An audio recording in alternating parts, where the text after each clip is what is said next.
Колко за тебе е окей да трае един секс? 10-15 минути сигурно. Ти си като ламборгините от 0 до 100 за 2,3 секунди.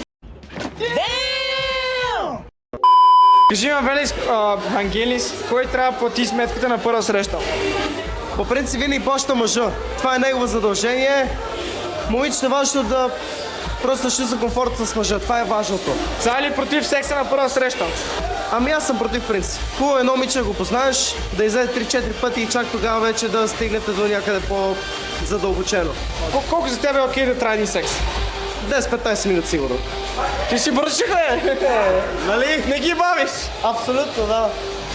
Ти си като ламборгините от 0 до 100 за 2,3 секунди. Кажи ми за момичето, кое е най-тъпото качество, което тя може да притежава? Да се прави на трудно и да не е сигурно. Добре, кажи ми за мъжа. Не мога да ти кажа, приятел, аз съм твърде мъж за това нещо. Коя е най-тъпата свалка, която си правил към момиче или си чувал? Нямам такава. Кажи нещо последно на нашите зрители от Party Cup TV. Хора, заповядайте в Pub 33, аз съм тук от 2 месеца и мога да ви кажа, че тази дискотека е най-добра.